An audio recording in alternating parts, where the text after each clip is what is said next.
بسم الله الرحمن الرحيم الحمد لله رب العالمين والصلاة والسلام على أشرف الأنبياء والمرسلين سيدنا محمد وعلى آله وأصحابه أجمعين أما بعد السلام عليكم ورحمة الله وبركاته. وعليكم السلام ورحمة الله وبركاته. Allah Taala çeksiz maqtovlar Peygamberimiz sallallahu aleyhi ve sellem'e salam salavatlardan keyin urmatlı tuğandar, жердештер, Allah Taalam barыңızdan razı olsun. Құдай Taalam şol meşitке gelip жақсы söz uğam dep qanday жақсы niyet менен келсеңиздер, Allah Taalam şu жақсы niyetingizlerge esilген сауаптарды берсин.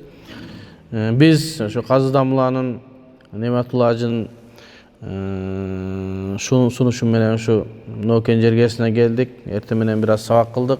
Hazır sizlere geldik. Bir iki gün ушул жерде болобуз.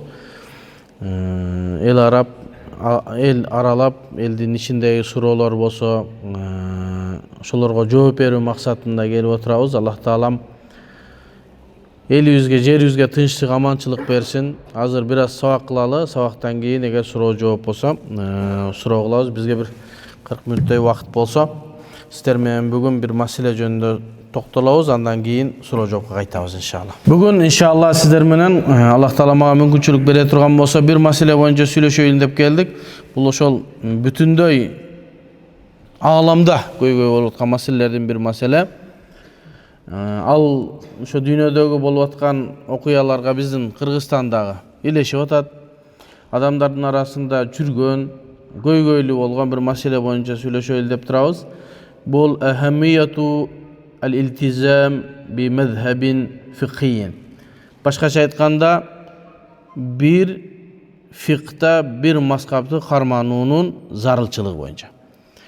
Элибизде, жерибизде ушундай күмөндөрдү таркатып, адамдар түздөн түз Курандан өкүм алабыз, түздөн түз хадистен өкүм алабыз. Mazhab кармоо милдеттүү эмес. Пайгамбар саллаллаху алейхи ва саллям бизге mazhab карманууну милдеттүү кылган эмес. Ошого мына колубузда Куран турат, биякта хадистер турат. Мына ушулардан карап эле биз өкүмдөрүбүздү чыгарып, ушу Куран менен жашайлы. Кандай эле Пайгамбарыбыз саллаллаху алейхи ва салламдын мезгилинде сахабалар кандай жашаган болсо, биз да ошондой жашайлы деген пикир таркап атат. Бирок элдин арасында жок, илгертеден бери илим жолунда жүргөн адамдар, илим менен сугарылган аалымдар жок. Андай болсо силер адашып каласыңар. Biz bir mazhabты кармашыбыз керек. Mazhabты кармабагандар анда адашуу жолго түшөт десе, баягы оюбуз бир жерден чыкпайт. Оюбуз бир жерден чыкпагандыгын маселеси биз ошолорго бир ынанымдуу жооп бере албагандыгыбыз, анан алардын илим албагандыгы. Себеби ушул пикирди таркатып аткан адамдардын дээрлик көбү илим албаган балдар, жаштар же болбосо орусча, кыргызча китептерден окуп алган же интернеттен маалымат угуп алгандар. Ал эми жаш мезгилинен же болбосо өмүрүн илимге жумшап илим алган адамдар мындай пикирден алыс. Аз гана адамдар ушундай гана пикирде болбосо, дээрлик көпчүлүк аалымдар bir mazhabты кармашат. Адамдар эле эмес, дүйнөдөгү бүтүндөй аалымдардын өмүр баянын угуп чыксаңыз, бир дагы аалымды таппайсыз. Адамдар ошол аалымга эътимад кылып, ошонун сөзүн алып, фатвасын алып, ошонун илиминен пайдаланган бир деле аалымды билбейсиз mazhab кармабаган. Мен мүмкүн сизге 3 күн отуруп аалымдардын атын тынбай айтып беришим мүмкүн да, mazhab кармагандар. Бирок mazhab кармабастан туруп аалым болду деген аалым жок. Фитначылар бар, бирок аалымдар жок. Фитначы деген кандай? Адамдардын арасындагы ынтымакты бузат. Bir чогулу bir иш бүтүрөйүн деп атсаң, ошол жерди бузат. Аалымдарга акарат келтирет, муфтият тукпашыбыз керек дейт. Мына ушундай нерсе. Жалаң гана ортодо bir көйгөй жараткан. Ал эми элге илимин тартуулаган, кызмат кылган аалымдар дээрлик бардыгы bir mazhabты кармашат. Mazhab кармануу деген эмне? Mazhab кармануу атайын bir пайгамбар саллаллаху алейхи ва саллям тарабынан бизге айтылганбы, же болбосо мындай кийинки адамдар эле ойлоп таап койгон нерсеби? Эмнеге сахабаларда мындай mazhab болбогон экен, анан биз азыр mazhab карманып калдык деген суроолор бар. Пайгамбарыбыз саллаллаху алейхи ва салламдын мезгилинде адамдардын бардыгы пайгамбардын аркасынан ээрчиген. Пайгамбарыбыздын айтканы менен амал кылган, пайгамбарыбыздын фатвасын алган, пайгамбарыбыздын көрсөтмөсүн алган адамдардын бардыгы ошол пайгамбарыбызга ээрчиген. Пайгамбарыбыз бул дүйнөдөн өтүп кеткенден кийин адамдардын бардыгы сахабаларды ээрчип баштаган. Сахабалардан дагы бардык сахабаларды эмес. Эми биз айтабыз да, биз сахабалардын жолу менен жүрөбүз. Кайсы сахабалардын? Сахабалардын бардыгы жок, сахабалардын илимдүү сахабалар болгон, карапайым сахабалар болгон, дыйкан сахабалар болгон, бизнесмен сахабалар болгон. Бизнесмен сахабалар жөн гана пайгамбар саллаллаху алейхи вассаламды көргөн, такыба, Кудайдан корккон, иманына бекем, соодасында алдабаган, зекетин берген карапайым сахаба. Дагы бир сахаба бар, пайгамбарыбызды көргөн, пайгамбарыбызды көргөндөгү сахаба деген шарапатка илинген карапайым сахаба, өзүнүн дыйканчылыгын кылып жүрөт. Анан ошолордун арасында аалым сахабалар бар. Фатва бере ала турган, пайгамбарыбыздын жанында дайым жүргөн, фатва берүүнүн жолдорун үйрөнгөн, пайгамбарыбыз аларга үйрөткөн, мынтип фатва бересиң, мындай кылып жооп бересиң. Ошондон кийин анан адамдар ошол аалым сахабалардын аркасынан ээрчип башташты. Аалым сахабалардын муштахид мутлак деген маселе бар, илимдин акыркы чегине жеткен аалымдар. Сахабалардар 10-дун тегерегинде гана ошондой сахаба болгон. 10-дун тегерегинде гана сахабалар фатва бергенге, сабак айтканга, адамдарды бир жолго бурганга ошолор гана. Бардык сахабалар эмес. Ошон үчүн сахабалардын көбү келип Айшени өздөн сураган. Сахабалардан келип Анас ибн Маликтен сураган. Умар ибн Хаттаб радиаллаху анху, Абу Бакр, Али, ушундай бир 10-дун тегерегинде гана сахаба, адамдар фатва ала турган сахабалардан болгон. Муаз ибн Джабал, Абдуллах ибн Мас'уд, Хузайфат ибн Яман, ошол гана сахабалар фатва бергенге гана ылайыктуу болгон. Калган сахабалар мына ушул сахабалардын аркасынан ээрчиген. Мына ушул ээрчүү, пайгамбарыбыздын мезгилинде сахабалардын барды пайгамбарды ээрчүү, бул ошо бир мазхаб. Мазхаб деген бир жол деген сөз. Сахабалардан кийин, пайгамбарыбыздан кийин аалымдар, сахабалардын өздөрү кээ бир сахабаларды ээрчиген. Кимди? Али ибн Аби Талибди, Умар ибн Хаттабды, Абдулла ибн Мас'удды, Айшени өзү, Анас ибн Малик, ошогон.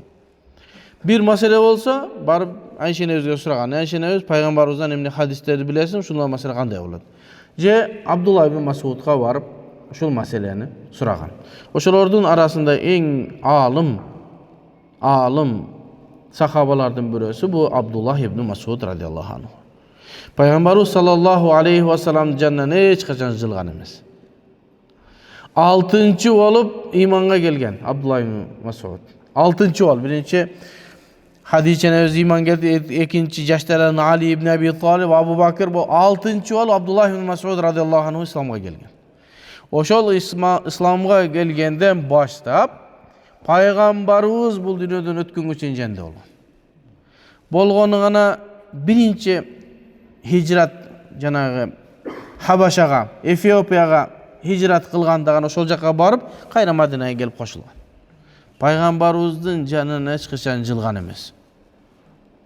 Пайгамбарыбыздын бут кийимин колтугуна салып, бир колунда отурса түгүнө кое турган төшөгүн, таягын көтөрүп жанында жүргөн. Шакирти болгон. Ал эми Анас ибн Малик радиаллаху анху болсо кызматчысы болгон ал. Абдулла ибн Мас'уд эң күчтүү шакирттеринен болгон. Сахабалардын бирөөсү Абу Муса ал-Аш'ари деген улуу сахаба, Йеменден агасы өкө Мадинага келип пайгамбарыбыздын астында иман келтирип, исламды кабыл алгандан кийин мен илим алайын дедим эле, пайгамбарыбызга жакындайын дедим эле. Илимге кызыккандар адамдар бар, жөн карапайым жашаган адамдар деле бар да, сахабалар деле ошондой эле. Башоту менен илимге киргендер бар. Абу Хурайра радиаллаху анху окшогон, Абдулла ибн Мас'удга окшогондор. Абдулла ибн Мас'уд пайгамбарыбыздын жанында жүр. Абу Муса ал-Аш'ари пайгамбарыбыздын саллаллаху алейхи вассаламдын үйүн акмалап карадым дейт. Карасам пайгамбарыбыздын үйүнө эң көп кирип чыккан эки адамды көрдүм дейт. Бир аял, анан бир киши, бир бала. Сурадым дейт, могу ким? Пайгамбарыбыздын туугандарынанбы? Десем, жок. Bu Abdullah ibn Mas'ud menen apası dedi. Bu ne Peygamber sallallahu aleyhi ve sellem tuğanı olsan yok, Peygamberin tuğanı emas. Şakil. Hiç kimge ruhsat verilbegen ruhsat Abdullah ibn Mas'ud'un apasına verilgen. Bardık mezgilde Peygamberin janında. Peygamberin uyuna girgenge ruhsat verilgen. Emnege Peygamberin kıymalı hareketin, namazın, söylegen sözün bardığın Abdullah ibn Mas'ud algan. Bu ошол улуу сахаба Abdullah ibn Mas'ud adamdardын бардыгы Abdullah ibn Mas'ud'un arkasından erçigen. Fatvаны Abdullah ibn Mas'ud'dan soragan. Ali ibn Abi Talib şu 5-6 sahabalar. Oşolardın güçlülörünün Abdullah ibn Mas'ud. Umar ibn Hattab radıyallahu anhu'nun aytkan sözü var da Peygamberimiz bu dünyadan ötkөндөн кийин Abu Bakr radıyallahu anhu halife olganda janına ilimli sahabalar toptogan. Alımlar kengeşini toptogan. Mesele bolsa oşolardan soragan. Oşolardın içinde Abdullah ibn Mas'ud var bolgan. Keyin Abu Bakr bu dünyadan ötkөндөн kийин radıyallahu anhu Umar ibn Hattab halife olganda dagı Abdullah ibn Mas'ud radıyallahu anhu jana başka sahabalar Umar ibn Hattab'tın alımlar kengeşinde şurada bolgan. Keyin Irak'tan Kufa degen şehir bolunup anı Sa'd ibn Abi Waqqas degen sahaba Kufa'nı musulmanların koluna girizip Irak'tı. Oşol жерде Kufa'nı şahar kılıp atkanda Umar ibn Hattab'a kat yazgan. Mu'mindardın emiri Kufa'nı biz şahar kıldık. Şol жерге Araplar gelip, gerek eldeki Araplar gelip şol жерге konup atat. Şol жерге muallim gerek. Fatva bere turgan eldi İslam'a öğreten adam gerek. Degende Abdullah ibn Mas'ud'u Kufa'ga jibergen. Oşonda Umar ibn Hattab radıyallahu anhu'nun aytkan sözü var. Men Abdullah ibn Mas'ud'u özüm muhtaç bolup atsam da ey Kufa eli silerge jönötüp atam, sizler paydalanıp kalgıla degen. Athartu ala nafsi ibn Abd degen. Abdullah ibn Mas'ud'u Peygamberimiz ibn Abd dep aytıp koygan. Al degen nerse uluu sahabaga men özüm Medinada halifalıkta muhtaç bolup atsam dagı muhtaç bolup fatva suray turgan adamımı Kufaga jiberdim. Kufa eli paydalanıp kalgıla degen. Kufaga Abdullah ibn Mas'ud kelgenden arkasından mingdegen sahabalar gelip şakirtteri. Kufa oşondan ilimdin oçoğunun bolup kalgan sebebi oşondan. Oşol jerdegi ilim algandardın bardığı fatvanı kimden algan? Abdullah ibn Mas'ud'dan algan.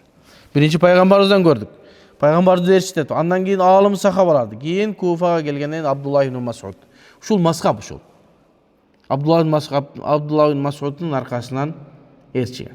Abdullah ibn Mas'ud oşol jerde bütünдөй ilim berip, fatva berip Kufadagı tabiinlerdi ilimdi kılgan. Oşolardın bardığı çoğulup Abdullah ibn Mas'ud'dan ilim algan. Andan keyin anın şakirtleri İmam Abu Hanifa oşo Abdullah ibn Mas'ud'un fatvaların, anın şakirtlerinin fatvalarını top maskap kılıp жазып koygan. Oşul ele jol, Peygamberдің jolu. Oşoga biz fiqh meselesinde, şeriat meselesinde bir adam bir maskapka erçişimiz gerek degen meselesi oşo. Murda Tirü mezgilde Abdullah ibn Mas'ud erçişken, Abdullah ibn Mas'ud ötkөндөн kийин ellerden bari Alqamat ibn Qays erçişken, andan keyin İbrahim Nakhai erçişken, andan keyin Hammad ibn Abi Suleyman erçişken, andan keyin Abu Hanifa erçişken. Alımlar bilip şakirtlerini kaldırıp ketiyor. Ellerden bari fatvanı bari oşolardan soragan. Abu Hanifa'ga gelgende mesele tokta degen. Emi tokta ola. Biz mınday geçsek mesele bolboyt. Bir alım ölse, anın arkasından adamlar meseleni suraytan adam hiç kim kalbay kalat eken. Ölgöndөн keyin daha bir alımga muhtaç bolat ekенбиз. Abdullah ibn Mas'ud bu dünyadan ötkөндөн keyin kimden surayız? Alqamadan surayız. Alqamat ibn Qays'tan. Alqamat ibn Qays'tan mesele sorap gelip al ölgöndön kimden surayız? Anın şakirti İbrahim Nakhai'den surayız. Andan sorap gelip al ölüp kalgandan kimden surayız? Hammad ibn Abi Suleyman'dan surayız. Şakirti. Oşonun ordunda oturup fatva bergen Kufa'da. Hammad ibn Abi Suleyman ötkөндөн keyin anın şakirti Abu Hanifa'ga gelgende Abu Hanifa tokta ola degen. Emi mınday mesele getirdik.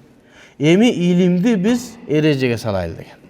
Oşoga en birinci bolup ilimdi erecege salgan İmam Abu Hanifa. Aga çeyin fatva, ilim, mesele surap жооп болгон. Surap kelgen, жооп berip koygan büttü ketiyor. Surap koygan, keyin İmam Abu Hanifa geldi. Abu Hanifa aytdı, "Jok, mınday bolsa bolot. Egerde jakşı Abdullah ibn Mas'ud öldü arkasına Alkama barken mesele soradık. Alkama ötköndöйүн arkasına İbrahim barken. Şentip sorap, men ölgöndöйүн menin arkama mesele soray turgan eç kim жок болуп калса эмне болот? Биз илимди кагазга түшүрөлү деген. Суроо жооп эмес, кагазга илимди эрежеге салайлы.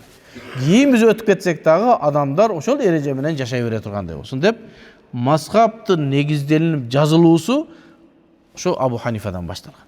Андан кийин анан имам Малик, имам Шафи, Ахмад ибн Хамбал келип, алар дагы өзлөрүнүн исламды түшүнүгөн китепке жазып анан мазхаб негиз алып калган. Ошондон бери мурда бир адамды ээрчип суроо жооп болуп жүрө турган болсо, кийин бир школаны мектепти ээрчип калдык. Ал 4 мектеп.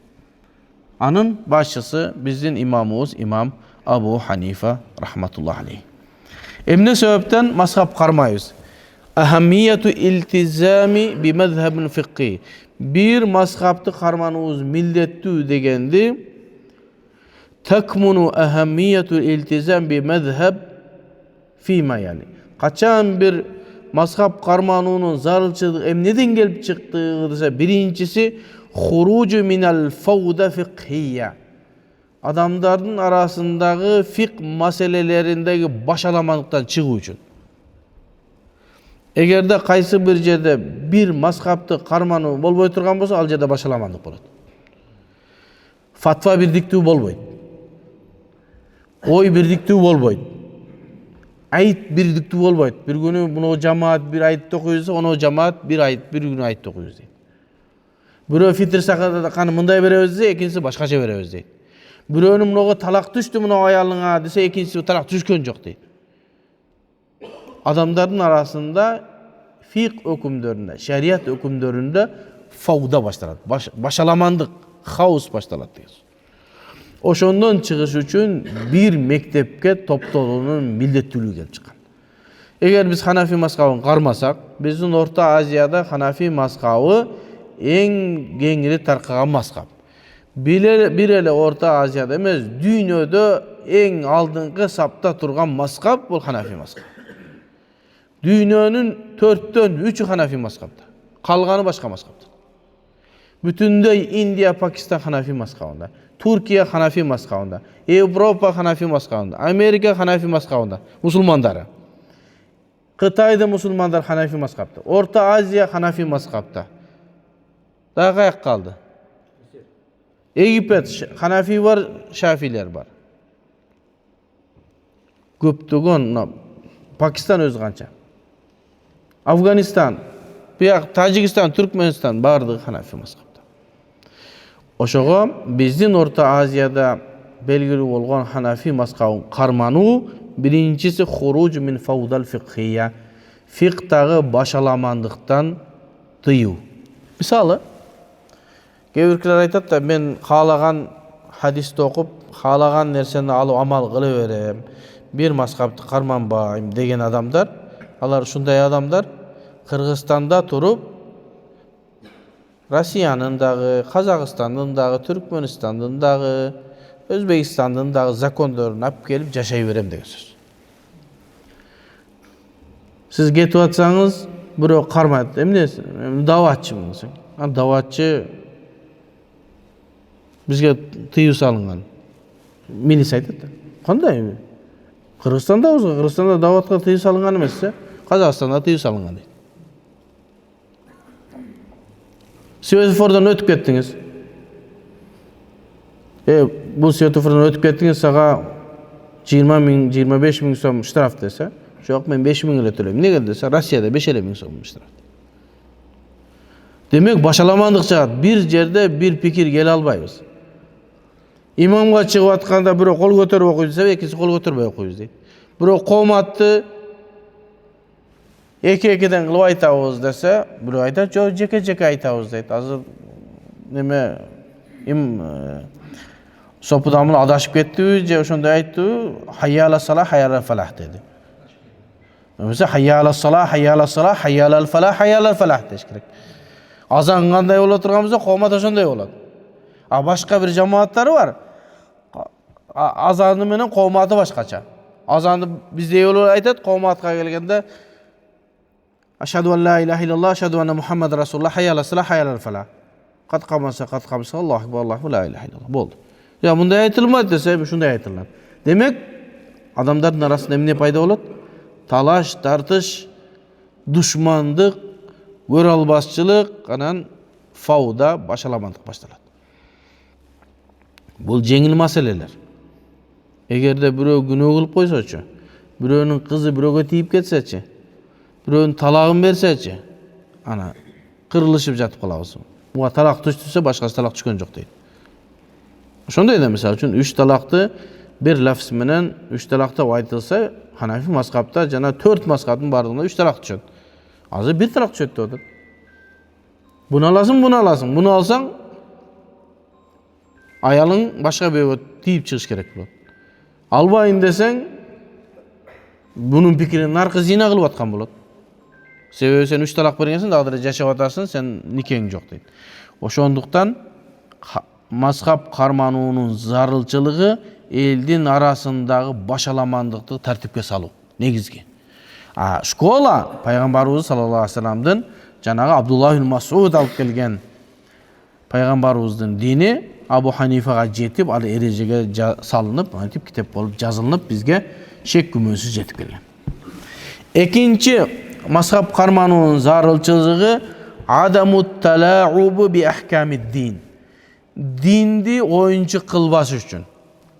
Эгерде бир мазхаб кармабасак, адамдар динди оюнчук кылып алат. Кантип оюнчук кылып алат? Адамдар өзүлөрүнүн каалоосун элчип карат. Шариаттагы эрежени эмес. Кандай? لأن الرجل العامي إذا حصلت له الحرية في أن يفتي من أقوال الفقهاء ما يوافق أهواءه. Эгерде эркиндик берилип, ар бир фатва берсин десе, жөнөкөй карапайым адам чыгат дагы каалагандай кылып фатва берет. Кандай фатва? Юафику аля ахвааху. Өзүнүн каалоосуна ылайык фатва берет. Фа инна дина ясиру лу'батан фи айди мутатаффилин. Дин мындай окшогон илимсиз адамдардын колунда оюнчук болуп калат. Ар ким каалагандай фатва. Аны менен өзлөрүнө каалагандай. Мисалы келтирем. Ханафи мазхабта витр важип окуунун, витрди окуунун өкүмү эмне? Важип. Тоодон келдиңиз, кыргызда айтылат го, кыргыз тоого ойногону барып чарчап келет дейт го. Тоого эс алганы бар туруп чарчап келет экен да. Чарчап келдиңиз, куптанды эптеп бир жерде окугансыз, саат 11-де келгенсиз, чарчап көзүңүз болбой атат. Витр окуш керек. Шафи мазхабында бу сүннөт деп жатылат. Шафи мазхабында витр сүннөт. Окуга койсоңдар боло берет. Сен Ханафи мазхабтан чыкпай эреже менен жашаган болсоң, кой десин. Өлсөм деле мына витр важип окуйм, болбосо мунун казасы болуп калат, эртең кыяматта мен жооп берем десин. Адамдар өзлөрүнүн каалоосу менен жашап калат, шариаттын өкүмдөрү менен эмес. Алар айтат, мен дин менен жашап атам дейт, тигин алат, муну алат. Ошон үчүн имам Суюти рахматуллахи алейхин айткан сөзү бар. Эгерде бир адам ар бир алымдардын уруксаттарын секирип алып өзүнө амал кылган болсо, зиндик, фасык деген. Зиндик деген нерсе динден чыгып кете турган.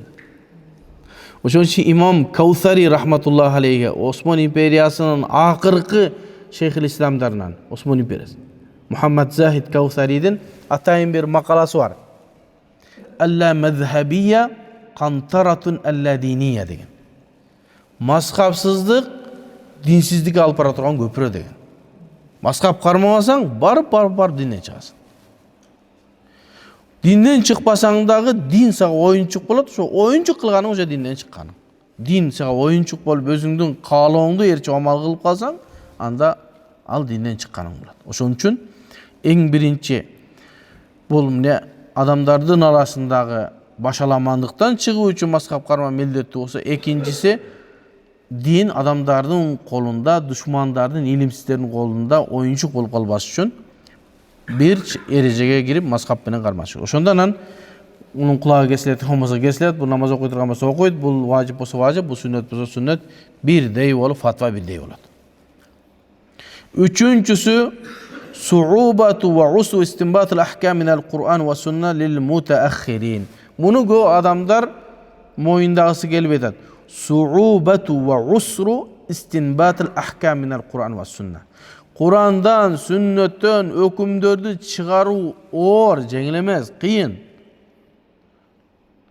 Adamlar aytıp bay Kur'an sünnetten oңой эле мен ала берем. Oңой емес, жеңіл. Болгону sen ilim okuy eleksin da. İlim okusan bilesin Kur'an sünnetten hüküm çıkarunun kançalık kıyın ekendik. Anı düşünüş için adamlar yılda ömrün getirip atar. 30 yıl, 40 yıl, 50 yıl okugan adamlardagı Kur'an menen sünnetten hüküm alğanga jetpey atat. Kur'an menen sünnetten tüzdön tüz hüküm ala turganlar bu mujtahid mutlak darajaga jetken alımlar. Anday alımlar 4-cü kılımdan beri çıgarek alımlardan sözü menen. Hazır 15-ci kılım. Hicratın 15-ci kılımı. O 4-cü kılımdan beri mujtahid mutlak çıgar eken. Eşigi açık çıksın bismillah. Yok çıgılek. İlimdin uşunçalık oğurluğuna. Anan oşoğu hükümdörді aluu kıyın bolgonduktan kiyinkilerge biz paygambarimizden alыстап kettik de kança yıl. Abu Hanifa menen paygambar ortasında 2 adam, 3 adam, 1 adam. Sahaba je bolbosa kibar çoğ tabi'in, je orta tabi'in. Anan boldu. 2 adam, 3 adam, 1 adam. Bizin aramızda kança adam var? Hazır İmam Bukhari'ge İmam Bukhari'nin paygambarga çeyin emas. Bir hadiste İmam Bukhari'ge jetiş üçün mende 16 adam var ortada. İmam Bukhari'nin egerde 3'lük hadisler bola tursa 18, 4'lük bolsa 19, 5'lik bolsa 20 adam menen paygambarыбызга bir hadiske jetip atam. İmam Abu Hanifa je olsa mazhab beyleri alar 2-3 adam menen paygambarыбызга жеткен аларга жеңил болгон өкүмдөрдү чыгаруу проблема эмес. Азыр мен мына 20 адамдын өмүр баянын окуп, алардын сөзүн алынабы, алынбайбы деп 20 адамды 6 ай изилдеп бир хадисти зорго жибин чечип чыгам. Өкүм алыш үчүн мен бүтүндөй хадисти билишим керек. Ошондо менин өмүрүм жетеби? Ошого кийинки мезгилде эмне себептен мазхаб кармалуу милдеттүү болуп калды десе, Kur'an sünnetten hüküm çıgarуу kıyın bolup kalgandыктан ana mazhab karmatабыз. Alыбыз жетпегендиктен koy Abu Hanifa'nı erçiyi vereli, şunun aytkan hükümlerini ala vereli. Bütün dünya, bütünдөй alımlar oşonun ilimin etrafka alıp oşonun arkasından erçi odat, men de oşonun arkasından erçiyin degen mesele. 4-cüsü, mazhab karmanın zarı çıgan. Annahu la faidata amaliyata ta'udu aleyna bi terkil iltizamil mezhebi ve da'vatu ilal ijtihadi li kulli ahadin. Emi her bir adam izildenip mazhab karmanuunu izildeş bul kıyın da. Oşoğa bir adam tüzüp bergen mazhabın arkasından erçi bizge paydalırak boldu. Her biri izlesek payda yok. Biri ilimge jetti, jetpedi, biri çala düşündü, biri düşündü. Her birimiz izildeyiverse kaçan iş kılavuz biz. Kantip yaşayız, ilimi alıp, kantip namazı doku, үйрөнгүчөңдө өмүрүбүз өтүп кетет да. Издешибиз керек да аны. Ар бирибиz хадисти карашыбыз керек. Ар бирибиз Куранды изилдешибиз керек. Андан көрө даяр чыккан өкүмдөрдү алып, жашоону улантыш керек нары. Болот, болбойт деген өкүмдөр Ханафи мазхабта баары негизделген. Ошого мен айтам да, Ханафи мазхабты эле кармагыласам, жок Куран менен сүннөттү алабыз дегендерге ушинтип мисал келтирем да. Даяр астыңа ашты бышырып, сонун бир өзбек таксырым бардығын ордuna келтирип, күрүчү да ордунда, эти да ордунда, баары вак-вакы менен жанында алып келип берип, же десе, жок мен жебейм, өзү бышырып жейм дейт да. Ой, жей берсең мунун тажрыйбасы бар мунун. Бул билет кантип аш кылганды. Ушу аш кылыш үчүн ал мынча жыл шакирт болгон баланчанын астында. Бунун отунун проблемасы, суусу мындай болот. Сен кыла, мен кылам, эл кылган нерсени мен кылам. Ап келет дагы күрүштү, кайсы күрүш тандашынан Кудай билет. Качан майса куюлат, качан пияз салына, качан сабыз куурулат, ал билбейт. Биринчи майга күрүш салат ал. Анан биздин астыбызга алып келип тамак жеди, сону ит да жебейт да. Ошого мазхаб кармабаган адамдардын чыгарган шариаттан алган өкүмдөрүн уксаң, эч жерге өтпөй турган өкүмдөрдү уксаң, күлкүң келе турган өкүмдөр. Эмнеге? Себеби илимди өзүнүн жолу менен алган эмес дагы, башаламан кылып алган, анын чыгарган өкүмүнүн пайдасы да жок. Ошон үчүн жанагындай фатвалар чыгып атат да, электронный теспени кармасаң тозокко киресиң деген. Электронный теспе барбы? Эмнеге десе, куллу бидатин далала. Ар бир жаңы пайда болгон нерсе далалат калып барат. Пайгамбарыбыз мезгилинде бул электронный почта теспе болгон эмес. Куллу далалатин финнар. Ар бир адашуу тозокко бар. Бол, теспе менен тозокко кирип кетесиң. Бисмилла. Теспе колдонуп тозокко кирип кетесиң. Фатва сага. Ал жанагы ашта жанагы. Жанагы кылынган аш өкө бити, ошо окшош. Бу теспе деген нерсе Аллах Таалага зикир кылуу, несебин биле турган эле курал, болду бүттү. Микрофон, курал. Мурда мунарага чыгып кыйкырган азанчылар азыр микрофон кыйкырып атат. Фишей эчтеке жок. Анан ошо таң калам да, жанагы ушу фатваны бергендер өзү микрофон менен сабак берип, камера менен тарттырып атат. Электронный теспени бидат дейт. А булчу? Камерачы? Пайгамбарыбыз мезгилинде камера тартып эле пайгамбарыбыз отуруп алып, немеде? Мадинада. Кийин немеге айтып, Инстаграмга бөлүп чыгаргыла деп. Просмотр канча болду пайгамбарыбыз карап турсун, а? Жок болчу ал мезгилде. Азыр кылып атабыз. Неге? Таспа бидат дагы, мунуу бидат эмес. Демек жанагы аш өкөнү бирдей да, түшүнүңөр да. Ошо күрүчү майга биринчи салынган аштай эле кеп. Ошон үчүн азыр эч кандай пайда жок. Сен жаңыдан ар бир адам изилденип, анан аны үйрөнүп. Андан дагы 4-чү кылымга чейин аалымдар хадистерден өкүм алынышы мүмкүн болгон өкүмдөрдүн бардыгын чыгарып бүткөн. Өзү өкүм алына турган Куран, кана Куранды бериңчи, барбы Куран?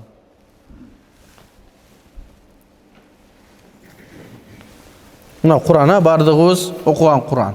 Өкүм алына турган 500 эле аят бар. Имам Молла Живан өзүнүн Нурланвар деген китебинде 500 эле аят бар дейт. А хадистер 5000ге жакын, 2,5 5000ге чейин. Болду, башка өкүм ала турган хадис аят жок. Калганы аалымдар эрежени түзүп жазган. Ошол 500 аят менен 5000 хадисти 4 кылым аалымдар чыгышы мүмкүн болгон өкүм бардын чыгарып бүткөн. Ошондуктан 4-чү кылымдан бери муштахид мутлак чыкпай эле бардыгы мазхаб кармап кетти. Болду, өкүмдөрдүн барын чыгарып койду. Эми жаңы пайда болгон маселелерге ошол мазхабтын ээлери чыгарып койгон эрежеден жаңы маселелерди чыгарып чече бересиңер, аны шарият илиминде тахриж дейт. Түзүп койгон эрежеден башка эрежени чыгарасың. Мисалы үчүн бирөө бир конокко чакырса, астыңызга дасторкон коюп, бар нерсени койду, комнатадан чыкпайсың. 1 күн жейсиң, 2 күн жейсиң, 3 күн жейсиң, тандап жеп отуруп, 5 күнгө барганда уже почоктордун астын карап каласың. Эчтеке кылбайт да, жеп өтөсүң аны. 10 күн ошонун ичинде 5 адам камалып турса, дасторкондо бир нерсе калабы? Калбайт да. Эми мисал бул Курандын маанисинде эмес, ошол жанагы 500 аяттан чыгышы мүмкүн болгон өкүмдөрдү 4 кылымда аалымдар чыгарып бүттү. Чыгарып эрежеге салып койду. Эми сенин азыр Куран сүннөттөн кылган иштихатыңа пайдасы деле жок, кереги деле жок. 20 жыл отуруп Курандан бир өкүмдү чыгарсаң, туура чыгарсаң, алып келсең, мен айтам, аны паланча кылым мурда Абу Ханифа чыгарып койгон, мына китебинде турат. Дагы алып келсең, муну Шафии чыгарган, мына турат буякта. Сен эмнени алып кел? Жок. Ошон үчүн 4-чү кылымдан кийин аалымдардын бардыгы Куран сүннөттөн өкүм алууга эмес, мазхабтардын ичине кирип кетти. Ошонун ичинде илимдерин ошонун ичинде көргөзүп баштады. Ошонун ичиндеги эрежелерден жаңы эрежелерди чыгарып, анан жашоодогу пайда болгон жаңы маселелерге эреже менен сүйлөнүп башталганын ошондо. Анан азыркы адамдар ушу илим алгандын жолун билбегендиктенби, азыр Куран сүннөттөн алабыз. 4-чү кылымдан бери албай бардык мазхаб кармабаса, сен 21-чи кылымда келип алып, 15-чи кылымда келип алып Куран сүннөттөн өкүм алам деген уят болот. Алсаң дагы аны давына мынча кылым мурда Шафии чыгарып койгон, же Ахмад ибн Хамбал чыгарган, же Абу Ханифа чыгарган. Ошондуктан адамдар андан кийин бардыгы эмнеге өтүп кетти? Маскап карманууга өтүп кетти. Сенин чыгарган өкүмүңө муктаждык жок. 4-чү маселе, 5-чини айтам, ушу менен токтоймун. Суроолоруңуз болсо. Себеби 5-чи qillatid-dini wal-war'i wat-taqwa fasadul hal kullama ta'akhkhara az-zaman.